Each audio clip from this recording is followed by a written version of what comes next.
is a lamp unto my feet, and a light unto my path. Thy word is a lamp unto my feet, and a light unto my path. First reading. A reading from the letter of St. Paul to Ephesians, chapter 4, verses 1 to 7 and 11 to 13. I, therefore, the prisoner in the Lord, beg you to lead a life worthy of the calling to which you have been called, with all humility and gentleness, with patience, bearing with one another in love, making every effort to maintain the unity of the Spirit in the bond of peace.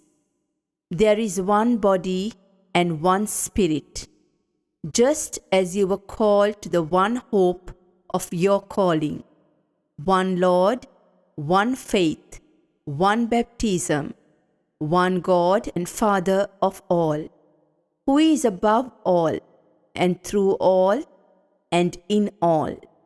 But each of us was given grace according to the measure of Christ's gift. The gifts he gave were that some would be apostles, some prophets, some evangelists, some pastors and teachers, to equip the saints for the work of ministry, for building up the body of Christ, until all of us come to the unity of the faith and of the knowledge of the Son of God, to maturity, to the measure of the full stature of Christ. The word of the Lord. A reading from the Holy Gospel according to St. Matthew, chapter 9, verses 9 to 13. As Jesus passed by, he saw a man named Matthew sitting at the customs post. He said to him, "Follow me." And he got up and followed him. While he was at table in his house, many tax collectors and sinners came and sat with Jesus and his disciples. The Pharisees saw this and said to his disciples, "Why does your teacher eat with tax collectors and sinners?" He heard this and said, "Those who are well do not need a physician, but the sick do. Go and learn the meaning of the words, 'I desire mercy, not sacrifice.' I did not come to call the righteous, but sinners." The Gospel of the Lord.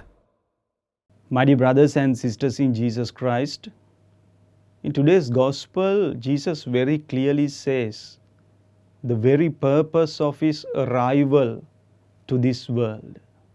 He said, "I came to this world not to call the virtuous. I did not come to call the righteous men. I came to call sinners." This is the joy of the gospel. This is the good news, because all of us are sinful to a certain extent. We sin against God and we sin against our neighbor. Therefore, here Jesus gives us a hope in saying that I came to this world to redeem you sinners.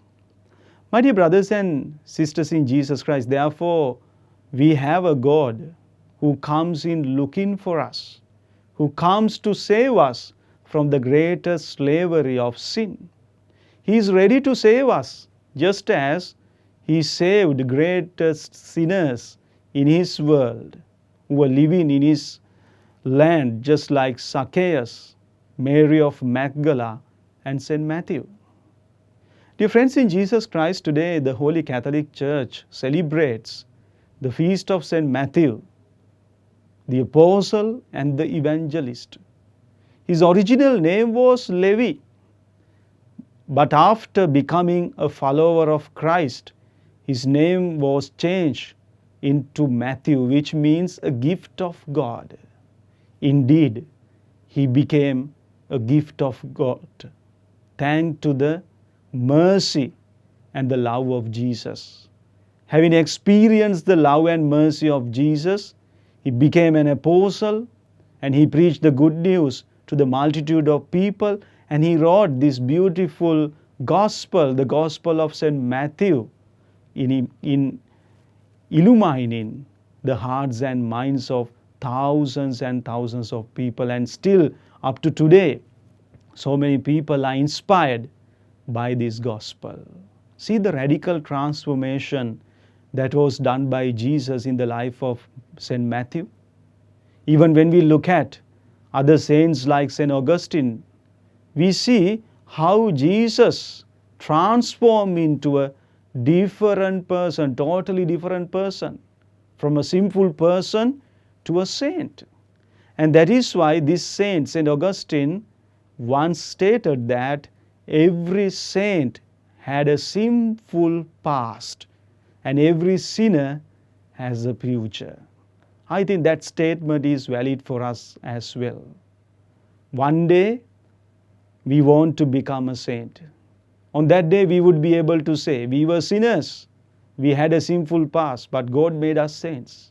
Now, still as we are journeying here on earth, we know that we are sinners, we are sinful men. But let us never forget that we have a bright future. We have a future. Why? Because we have a God who came looking for us, sinners.